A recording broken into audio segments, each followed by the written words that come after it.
بالله من الشيطان الرجيم بسم الله الرحمن الرحيم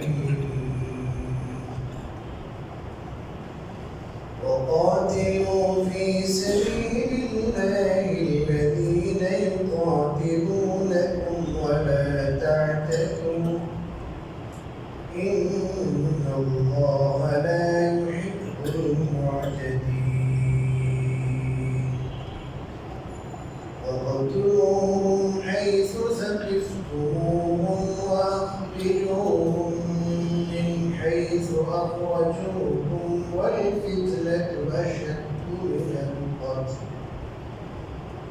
ولا تقاتلوهم عند المسجد الحرام حتى يقاتلوكم فيه فإن قاتلوكم فاقتلوهم كذلك جزاء الكافرين فإن انتهوا فإن الله غفور رحيم صدق الله العظيم সম্মানিত মুসলিমরা আজ আমি আপনাদের সঙ্গে সূরাতুল বাকারার 190 এবং 191 ও 92তম আয়াত তিনটি আয়াত তেলাওয়াত করেছি। এই আয়াতগুলোতে আল্লাহ রাব্বুল আলামিন যুদ্ধের বিষয়ে কিছু জরুরি বিধান বর্ণনা করেছেন। এই আয়াতগুলোর তাফসীর বোঝার জন্য আমাদেরকে আয়াতগুলোর প্রেক্ষাপট জানতে হবে। কোরআনে কারীমের কিছু কিছু আয়াত আছে, যে সমস্ত আয়াত বিশেষ কোনো প্রেক্ষাপটে কোনো ঘটনাকে কেন্দ্র করে নাযিল হয়েছে। সেই প্রেক্ষাপটকে বলে শানে নুজুল। এই আয়াতেরও একটা শানে নুজুল আছে, প্রেক্ষাপট আছে। প্রেক্ষাপট হলো, আপনারা জানেন রাসূল করিম সাল্লাল্লাহু আলাইহি ওয়াসাল্লাম এবং তার সাহাবাদেরকে কাফেররা মক্কায় থাকতে দেয়নি। ইসলাম প্রচারের জন্য বাধ্য হইয়া আল্লাহর হুকুমে তারা হিজরত করে মদিনায় যান। কিন্তু যেহেতু মক্কায় আল্লাহ তাআলার ঘর বিদ্যমান, আল মসজিদুল হারাম মক্কা শরীফ, তাদের বাড়িও ছিল এখানে, কিন্তু এর চেয়ে বড় জিনিস আল্লাহর ঘর।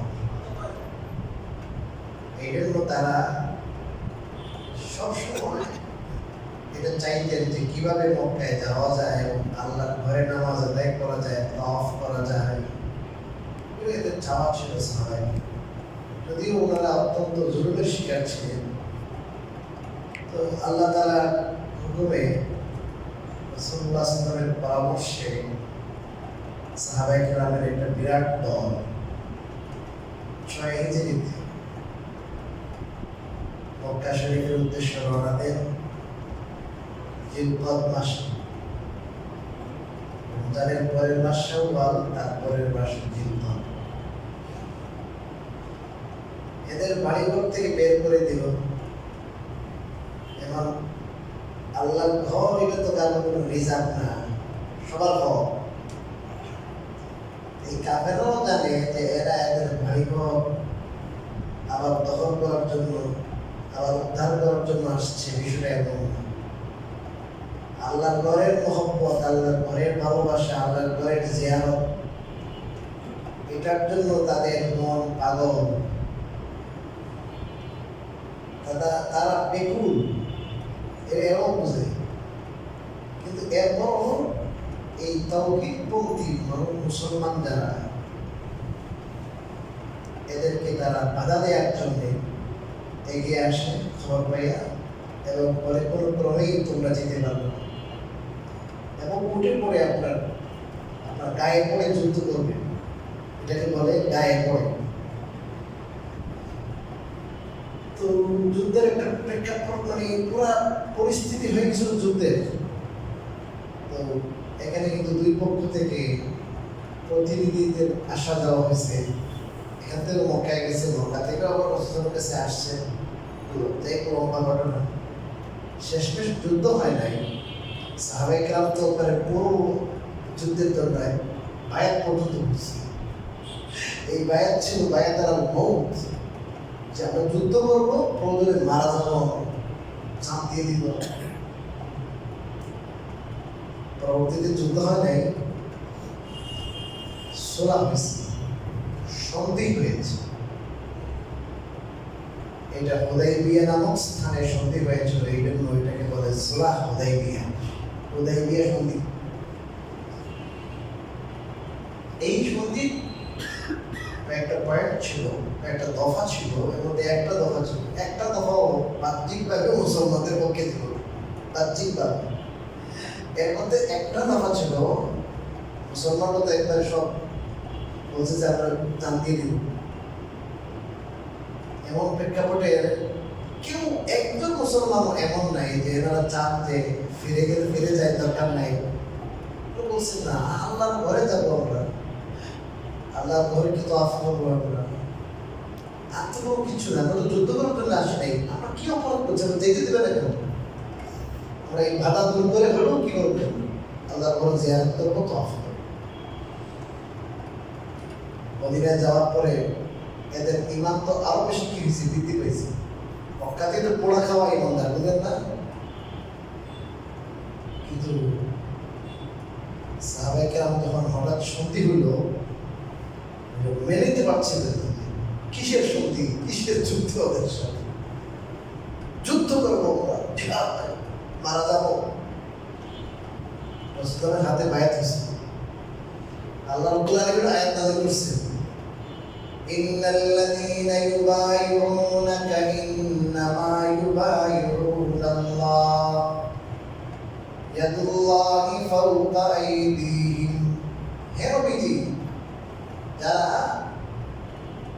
আপনার হাতে বায়াত গ্রহণ করেছে, এরা তো শুধু আপনার হাতে বায়াত গ্রহণ করেছে, বিষয়টা এমন নয়। ইন্নাল্লাযীনা ইউবাইউনাকা ইন্নামা ইউবাইউনাল্লাহ, এরা প্রকৃত অর্থে আল্লাহর হাতে বায়াত। ইয়াদুল্লাহি ফাওকা আইদিহিম, আল্লাহর হাত তাদের হাতের উপরে। আল্লাহর হাত সাহাবাদের কিসের উপরে? হাতের উপরে। যদিও আল্লাহর হাত আমাদের হাতের মতো নয়, এটা ভিন্ন কথা।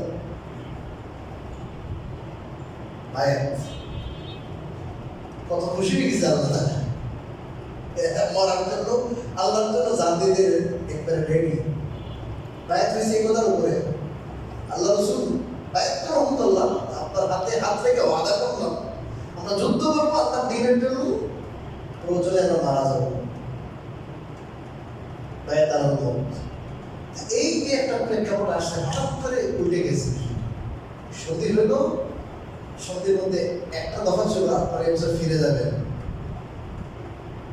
কি করবেন না, ওমরা করবেন, আর আগামী বছর আসবেন, তবে আপনার তরবারি যেগুলো খাপের ভিতরে থাকবে, আসবেনও কিন্তু 3 দিনের বেশি নয়। কয়েকদিন মক্কায় মাত্র কয়েকদিন। এদের নিজের দেশ, কি বলেন, আমরা বলছি ওমরায় যান, কি 3 দিন থেকে এসে পারেন নাকি? কি বলেন? হ্যাঁ, কমপক্ষে তো 15 দিনের ভিজিট, হ্যাঁ, 2 সপ্তাহ, 1 মাস, প্রায় মাত্র কয়েকদিন থাকবেন, 3 দিনের চেয়ে বেশি থাকবেন। আর অনেক দফা, একটা দফা বাহ্যিকভাবে কিনা আমাদের পক্ষে ছিল না, কিন্তু আল্লাহ রাসূল সবগুলো দফা মেনে নিয়েছেন। সবগুলো দফা কি করেছেন? মেনে নিয়েছেন। আর পরবর্তীতে কি গেছে, সবগুলো এদের বিরুদ্ধে গেছে। যাই হোক, এখন আগামী বছর এর পরবর্তী নেক্সট যখন আসছে, আগামী বছর ইয়ার আসছে 7 দিন, কথা অনুযায়ী ওনারা যে মাসে আবার 1 বছর পরে আবার আসতেছে ওমরা করার জন্য, অত্যন্ত আগ্রহ। কিন্তু এখন আমাদের অন্তরে একটা সন্দেহ জাগলো যে এগুলো তো বেঈমান জাতি, এগুলোর কথার কোনো কি নেই, বেরু। এরা বলেছে যে আপনারা আসবেন, 3 দিন আপনাদেরকে নিরাপত্তা দেওয়া হবে, কোনো ধরনের আপনার উপরে কোনো আক্রমণ হবে না, মারামারি কিছুই হবে না, আপনার নির্বিঘ্নে ওমরা করে কি করতে পারবেন। এবং ওনারা চিন্তা করলেন যে এখন হঠাৎ করে যদি এরা এগুলো কথাবার্তা দিয়া যদি আবার আমাদের হামলে পড়ে তখন আমরা কি করবো? কারণ ওগুলো কথা কোনো কি নেই, তো ধরুন বেশি নেই, কোনো দাম নাই। সমস্যা হলো মক্কা শরীফ, হারাম শরীফ, এটার নামই হারাম শরীফ, এখানে যুদ্ধ বিগ্রহ কি নেই, জায়েজ নেই। সাধারণ অবস্থায় কি নেই, যুদ্ধ বিগ্রহ জায়েজ নেই। কোনো প্রাণীকেই মারা কি নেই, জায়েজ নেই। দু চারটা যারা কষ্ট দেয় মানুষকে কি দেয়, যেমন আপনার মশা আছে, মশা মারতে পারবেন, দু চারটা ইস্তেসনা আছে, বাদ আছে, বাকি কোনো প্রাণী কি করা যাবে না, মারা হারামের সীমানার ভিতরে।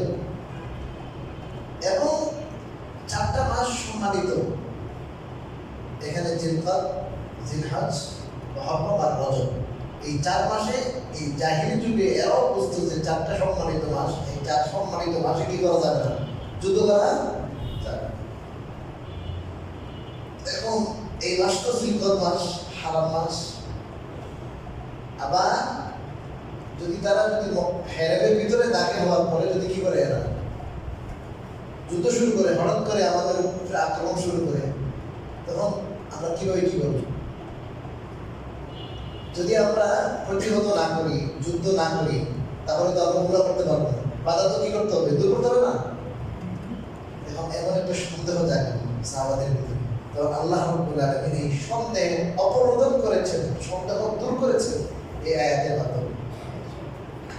আল্লাহ বলেন ওয়াকাতিলু ফি সাবিলিল্লাহ, আর তোমরা লড়াই করো, যুদ্ধ করো আল্লাহর রাহে। কাদের সাথে? আল্লাযীনা ইউকাতিলুনাকুম, যারা তোমাদের সাথে যুদ্ধ করে। ওয়ালা তা'তাদু, আর তোমরা অতিরঞ্জন করো না, বাড়াবাড়ি। ইন্নাল্লাহা লা ইউহিব্বুল মু'তাদিন, নিশ্চয় যারা বাড়াবাড়ি করে, অতিরঞ্জন করে, আল্লাহ তাদের পছন্দ করে। কি বুঝেছেন? বুঝেছেন এই কথা? তোমরা যুদ্ধ করবে আল্লাহর রাহে, যারা তোমাদের সাথে যুদ্ধ করবে, অর্থাৎ গায়ে পড়ে যদি তোমাদের সাথে তারা যুদ্ধ করে, তাহলে তোমরাও কি করবা, যুদ্ধ করবা, কোনো কি নেই, সমস্যা, বাড়াবাড়ি করা যাবে না। অর্থাৎ তারা যদি আগে বাগে যুদ্ধ না করে, তোমরা নিজের থেকে মনের গত বছরের কি আছে, আর আরো অনেক পুঁজিভূত খুব আছে, এই জন্য পাইলাম মানে সাইন করে যাবো, কমাইলাম, না না না না, এটা করার দরকার নেই। আগে বাড়ি কিছু করিও না, কারণ আল্লাহ অতিরঞ্জনকারীদের কি করেন না, পছন্দ। এরপরে আল্লাহ ওয়াকতুলুহুম হাইসু যাকিফতুমুহুম, তাদেরকে যেখানে পাও সেখানে হত্যা করবা। যদি তারা যদি তোমাদের সাথে লড়াই করতে উদ্যত হয়, তাই দিন। ওয়া আখরিজুহুম মিন হাইসু আখরাজুকুম, আর তাদেরকে তোমরা বের করে দাও যেখান থেকে তারা তোমাদেরকে বের করেছে। মক্কা থেকে তোমাদের বের করছে না, তোমরাও তাদেরকে এখান থেকে কি করে দিবে, বের করে দিবে। ওয়াল ফিতনাতু আশাদ্দু মিনাল কাতল, আর ফিতনা হত্যা করার থেকে বড় অপরাধ। ফিতনা মানে কি গেলে, যে যদিও বাধ্যত মনে হচ্ছে যে হারাম মাসে, পবিত্র মাসে যুদ্ধ, আবার পবিত্র নগরীতে কি হচ্ছে, যুদ্ধ হচ্ছে, যেটা সাধারণ অবস্থায় ঠিক না। আল্লাহ যে যুদ্ধের কি দিলেন, অনুমতি দিলেন। অনুমতি দিলেন এই বিষয়ে কারো কোনো মনের মধ্যে খটকা থাকতে পারে, এই জন্য আল্লাহ রাব্বুল আলামিন খটকা তুলে দিলেন। যেমন মনে করেন আপনার 500 টাকা দামের একটা কি আছে, বাজারে লাঠি আছে, দাম 500 টাকা। আপনি দেখছেন এমন একটা অজগর সাপ আসছে, এসে আক্রমণ করে আপনার পরিবার আপনাকে শেষ করে দিবে। আর আপনি যদি এখন রোজারি লাঠি যদি বাড়ি মারি, তাহলে কি হয়ে যাবে, ভাঙে যাবে। এটা জোরে মারলে হতবা কি হইতে পারে, ভাঙতে পারে। কিন্তু এখন এই মুহূর্তে যেহেতু অন্য কিছু বিকল্প নাই, তাহলে আপনি বড় ক্ষতি থেকে বাঁচার জন্য ছোটটা কি মেনে নিতে একটা উদাহরণ দিয়ে সহজে বোঝায়। অনেক সময় অনেক রুগী পায়ে পছন্দ করে, আল্লাহ না করুন সবাই হেফাজত, ডায়াবেটিস যদি থাকে অনেক সময় এমন চিকিৎসক হয়, ডাক্তার বলে যে আপনার আঙ্গুল একটা আঙ্গুল কেটে ফেলে দিতে হবে বা আপনার পায়ের পাতার অর্ধেক কেটে ফেলে দিতে হবে। আপনি যদি দেরি করেন এমন হতে পারে আপনার পুরো পা কাটা লাগবে, আছে না ভাই? এই বড় ক্ষতি থেকে বাঁচার জন্য একটা আঙ্গুল কি করে দিলেন, ঠিক আছে যা, আছে না ভাই? ঠিক তদ্রুপভাবে আল্লাহ এই জায়গায় বললেন আর ফিতনাতু আশাদ্দুল কতল, যেটা রক্তপাত এটা কিনা মূলত ভালো জিনিস নয়। কিন্তু রক্তপাত কাদের রক্তপাত করা হচ্ছে, কাদের সাথে লড়াই করা হচ্ছে? যারা ফিতনা করে এদের সাথে। ফিতনার অর্থ এই জায়গায়, ফিতনার অর্থ তো ফিতনা ফাসাদ তো বুঝে আপনার টাঙ্কা হাঙ্গামা করা, এই তো ফিতনা। এই জায়গায় ফিতনার অর্থ ইমাম কুরতুবী রাহমাতুল্লাহ লিখেছেন, এই জায়গায় ফিতনার অর্থ হলো মক্কা শরীফে আল্লাহ যে জায়গায় আল্লাহর ঘর তাওহীদের জান্নাত যেখান থেকে বন্ধ হয়েছে, এই জায়গায় থাকিও এরা শিরক করে, শিরকের উপর অটল থাকা। এবং যারা তৌহিদবাদী যারা আছে, একত্ববাদী বিশ্বাসী মুসলমানরা আছে, এদেরকে একত্ববাদ প্রচার করতে না দেওয়া, বরং যারা তৌহিদবাদী মুসলমান হয়েছে এদেরকে আবার মুশরিক বানানোর জন্য ছাপ সৃষ্টি করা। এক কথায় দিন ধর্মের বিরুদ্ধে যারা, ধর্মকে যারা খতম করতে চায়, একত্ববাদকে তৌহিদকে যারা খতম করতে চায়, এরা হলো ফিতনাবাজ। এখানে আল্লাহর জন্য তারা ওয়াকফ করবে, আল্লাহর ঘরে নামাজ পড়বে, এটা তাওহীদ প্রতিষ্ঠা, তাওহীদবাদী মানুষ আসবে এখানে, এরা না, এটা করতে দেবে না। কেউ যদি মুসলমান হয় এদেরকে এমন এমন জুলুম নির্যাতন করে এদেরকে কষ্ট দেওয়া হয়েছে, যেটা অকথ্য ভাষায় নির্যাতন করা হয়েছে এদেরকে। তো এই যে মানুষকে ইমান থেকে ফিরিয়ে রাখা, ইমান থেকে কি রাখা, ফিরিয়ে রাখা, ইমান ত্যাগ করার জন্য ওদেরকে ছাপ সৃষ্টি করা, বিভিন্ন কায়দায় নির্যাতন করা, এইসব হলো ফিতনা। এগুলো রক্তপাত থেকে বড় অপরাধ। অতএব এই ফিতনাকে দূর করতে হলে কি করতে হবে? রক্তপাত করতে হবে। যেহেতু অপারেশনের রুগী, অপারেশন করতে হবে তাকে। অনেকে কিন্তু এই জিহাদ যুদ্ধ নাম শুনলে এদের মাথা খারাপ হয়ে যায়, রে বাবা রক্তপাত, ইসলাম শান্তির ধর্ম। আগের একজনে বলতো জিহাদ যুদ্ধ আসলেই নয়, ইসলাম শান্তির ধর্ম। আমাদের নবী ইসলাম কি ছিলেন? শান্তিপ্রিয় ছিলেন। আর আমাদের নবী ইসলাম 17টা 19টা যুদ্ধ করেছেন, লড়াই করেছেন। আমাদের রাসূলুল্লাহ সাল্লাল্লাহু আলাইহি ওয়াসাল্লামের মাথায় টুপি ছিল, সুতার টুপি, সুতার পাগড়ি পরেছেন, কিন্তু লোহার টুপিও পরেছেন। কিন্তু আল্লাহ রাসূল লোহার টুপি পরেছেন, এটাও আছে, বুখারীতে আছে। আমাদের শান্তির ধর্ম। এগুলো কিন্তু ইসলামের কথা নয়, এগুলো হলো ইসলামের যে শান্তির কথা বইলা ইসলামের যুদ্ধকে, জিহাদকে কলঙ্কিত করা। যারা জিহাদের কথা বলে, যুদ্ধের কথা বলে, এদেরকে জঙ্গি সাব্যস্ত করা। জিহাদের সাথে ইসলামের সম্পর্ক নাই, এটা বুঝানো। ফিতনা দূর করা বললে তো অনেক সময় লাগবে। এই দুনিয়ার মানুষ যদি শান্তি পাইতে হয়, দুনিয়াতে যদি শান্তি শৃঙ্খলা বজায় থাকতে হয়, তাহলে এটার জন্য ইসলাম লাগবে। ইসলামী শান্তি প্রতিষ্ঠার একমাত্র মাধ্যম। আর কোনো মানুষ যদি সেই শান্তি প্রতিষ্ঠার যে মাধ্যম, যে দুনিয়া এবং আখিরাত, দুনিয়া এবং আখিরাতের শান্তির জন্য, মুক্তির জন্য, কামিয়াবির জন্য পথ আল্লাহর পক্ষ থেকে নির্দেশিত এবং মনোনীত জিনিস হলো ইসলাম। এবং এই ইসলামকে যে আপনার প্রচার করতে দেবে না, এবং যে কেউ মুসলমান হয় সে নিজে নিজে ইবাদত করছে, নিজেও ইবাদত করবে কেন? রাসূলুল্লাহ সাল্লাল্লাহু আলাইহি ওয়াসাল্লাম মাথার উপরে আপনি কি উটের দাড়ি বুড়ি দিয়ে চাপাই দিতেছে? কেউ ব্যক্তিগতভাবে ইবাদত করতে দেবে না। তারা প্রচার তো দূরের কথা। যেই জিনিসটা মনে করেন, সাপোজ একটা উদাহরণ দিয়ে এই পুরা আপনাদের এই করবো কাজ করে, মনে করেন পানির দরকার, মানুষ হাহাকার, পানি নেই, পানির জন্য টাক তুলতেছে, ট্রাক পাওয়ার পেন পানির জন্য তুলতেছে। এখন এখানে একটা সন্ত্রাসী আসছে যারা এই পূর্ব কাফের লোকদের পানি ছাড়া কি করে রাখবে, ওখানে পানি খাওয়াবো না, এখানে কিন্তু এই পানির ট্রাকগুলো না ঢুকে, গভর্নমেন্ট না ঢুকে, হাজারো মানুষ পানির অভাবে তৃষ্ণার্ত থেকে মারা যাবে। তখন কি করবেন আপনার? এই 2-4টা সন্ত্রাসী যেগুলো আছে ওগুলো সাইজ করতে হবে, সাইজ করে হলেও বাধা কি করতে হবে, দূর করতে হবে, যাতে এতগুলো মানুষ কি পায় পানিটা ঠিক তন্ত্রভাবে যারা ইসলামের পথে, ইসলাম প্রচারের পথে বাধা, সমস্ত মানুষের জন্য এটা নিয়ামত। এই দিন ইসলামের নিয়ামত। এই পথে যারা বাধা, আবু জাহালরা এই পথে কি বাধা, উতবা সাহেবা উমাইয়া ইবনে খালদ এই পথে বাধা। এই বাধা কি করতে হবে? দূর করতে হবে। বাধা দূর করলে পরে সমস্ত মানুষের কাছে ইসলামের প্রচার করা যাবে, সহজেই মানুষ কি হতে পারবে, মুসলমান হতে পারবে। এই জন্য আল্লাহ রাব্বুল আলামিন বলেন, আল ফিতনাতু আশাদ্দু মিনাল কতল। ফিতনা এটা কি? রক্তাক্ত করা, হত্যা করার থেকেও জঘন্য অপরাধ ফিতনা। এই ফিতনা করে হলো কারা? এইটা। আজও কিছু মানুষ আছে এই মক্কার কাফেরদের খালাতো ভাই, এই সবসময় দেখবেন কি লাগায়, ফিতনা লাগায়, ফেসলা লাগায়। আজও আছে কিন্তু সমাজে সমাজে ডানকে হাঙ্গামার মূল দেখবেন এরা। এখান থেকে কিন্তু সব পয়দা হয়, গুটি গুটি এই জায়গাতেই চলে। ফেতনা করা ভালো জিনিস নয়। কিছু মানুষের ফেতনা যদি না করে, ফেস টেস না লাগায়, গোলমাল না লাগায়, এদের পেটে পাথর জমা, খুব খারাপ জিনিস। ফেতনা দমন করা, মানুষের মধ্যে শান্তি সুশৃঙ্খলা যেন আসে, এটার ওয়ে তৈরি করা, এটা হলো আপনার শান্তির জিনিস। এটা আল্লাহর কাছে অত্যন্ত দামি জিনিস, সবের কাজ।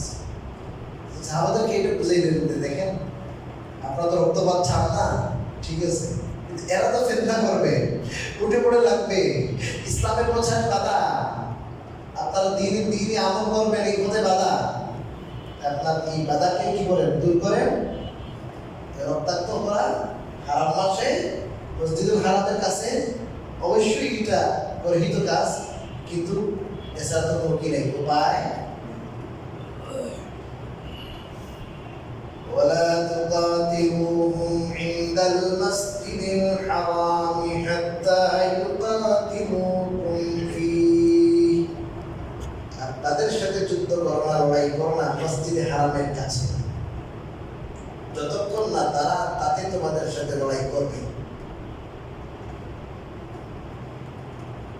তারা যদি তোমাদের সাথে লড়াই করে, তাহলে তোমরা তাদের সাথে কি করবা? লড়াই করবে।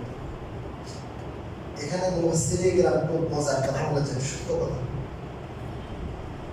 শুধুমাত্র মসজিদুল হারামের পাশে আশেপাশে লড়াই করার ক্ষেত্রে আল্লাহর বিধান হলো যে তারা যদি আগে বেড়ে কি করে লড়াই করে, তাহলে লড়াই করতে পারবা, কিন্তু তারা যদি আগে বেড়ে লড়াই না করে, তাহলে তোমরা শুরু করতে পারবা। এই বিধানটা শুধু কোন জায়গার জন্য? সেই হারামের জন্য। এর বাইরে যদি কোনো সিচুয়েশন এমন হয় যে এরা কিন্তু আগে বাড়ি কি করতেছে না, লড়াই করতেছে না, কিন্তু দেখা যাইতেছে যে ইসলামের প্রচারে এরা কি আছে? বাধা আছে। এরা কোনোভাবেই কি করতেছে না, ইসলামের প্রচার সহ্য করছে না, এবং আমিরুল মুমিনিন যদি মনে করে যে এদের বিরুদ্ধে অভিযান পরিচালনা করতেই হবে, কথা কি বুঝেন? এটাকে বলে আগে বাড়ি কি করা, জিহাদ। এরা কিন্তু অস্ত্র ধরে এখনই আমাদের সাথে কি করতেছে না, মুসলমানদের সাথে লড়াই করছে না। বাট আমিরুল মুমিনিন মনে করছেন যে ইসলামের স্বার্থে, এই প্রচারের স্বার্থে, দিনকে টিকিয়ে রাখার স্বার্থে এই সমস্ত ফিতনাবাজদের বিরুদ্ধে অভিযান পরিচালনা করতে হবে। যদি উনি মনে করেন দিনের কল্যাণে, তাহলে তারা যদি বর্তমান সিচুয়েশনে বাহ্যিকভাবে যদি অস্ত্র ধারণ করছে না, লড়াই করতেছে না, তারপর একেবারে কি করা যাবে? যুদ্ধ করা। এটাকে পারিভাষিক বলে জিহাদের একদামি। জিহাদের একদামি মানে নিজে একেবারে কি করা? যুদ্ধ করা। আর একটা জিহাদের দেফাই মানে প্রতিরোধমূলক, প্রতিরক্ষা করা, প্রতিরোধ। বেশিরভাগ জিহাদ ছিল প্রতিরক্ষামূলক, প্রতিরোধমূলক বেশিরভাগ। আর কিছু কিছু জিহাদ ছিল এগুলো একদামি ছিল, রাসূল নিজে আগে বাড়িয়ে কি করেছেন? জিহাদ করেছেন, সাহাবায়ে কেরাম করেছেন। কিন্তু গভীরভাবে লক্ষ্য করলে দেখা যায় যে এই একদামি যেগুলো, ওগুলো একদিক থেকে কিন্তু এটা প্রতিরোধমূলক। কারণ ওই সময় যদিও তারা অস্ত্র ধারণ করছে না, কিন্তু তারা বিভিন্ন দলের সাথে তারা ভিতরে ভিতরে কি করতেছে? দল পাকাইতেছে, এবং ইসলামের বিরুদ্ধে বিভিন্ন ধরনের গভীর ষড়যন্ত্রে কি আছে, লিপ্ত আছে। এরা ইসলামের প্রচারে বাধা, বিভিন্ন জায়গায় আল্লাহ রাসূল সাহাবায়ে প্ল্যান প্রোগ্রাম করছেন যে ইসলাম কিভাবে প্রচার প্রসার করবে, কিন্তু দেখা যাচ্ছে এরা বাধা হয়ে দাঁড়াচ্ছে।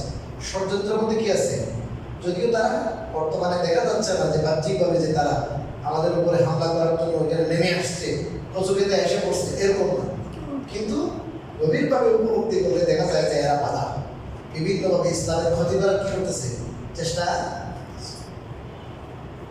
তো যাই হোক, জিহাদ দুই ধরনের, একটা হলো একদমই নিজে আগে বাড়ে জিহাদ করা, আর একটা দেফাই মানে প্রতিরোধ করা। কেউ যদি আইসা পড়ে তখন সেটাকে প্রতিরোধ করা। তো মসজিদে হারামের আশেপাশে যুদ্ধের ব্যাপারে এরা যদি আগে বাইরে জিহাদ করে যুদ্ধ করে, তাহলে তোমরা করবা, প্রতিরোধ করবো। আর না হয় এটার সম্মান রক্ষার্থে কি করা যাবে না, জিহাদ করা। কেউ যদি কাউকে কি করে ফেলে, হত্যা করে, এখানে হত্যা করে ওখানে যে আশ্রয় নিয়েছে, যে না তারা ওখান থেকে কি করতে হবে, ওখানে ধরতে হবে, বের করতে হবে। যদি কোনোভাবে বের করা না যায়, ওখানে তাকে কি দেওয়া যাবে, শাস্তি দেওয়া যাবে।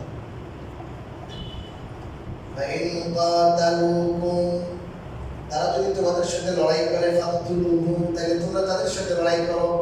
কাযালিকা জাযাউল কাফিরিন, এভাবেই হলো জাযাউল কাফিরিন, কাফেরদের কি বদলা। অতঃপর তারা যদি বিরত হয়ে যায়, তো ফাইনাল্লাহ, তো আল্লাহ নিশ্চয় আল্লাহ গফুরুর রহিম, আল্লাহ তাআলা গফুর, আল্লাহ তাআলা ক্ষমাকারী, এবং আল্লাহ তাআলা রহিম মানে আল্লাহ তাআলা দয়াশীল।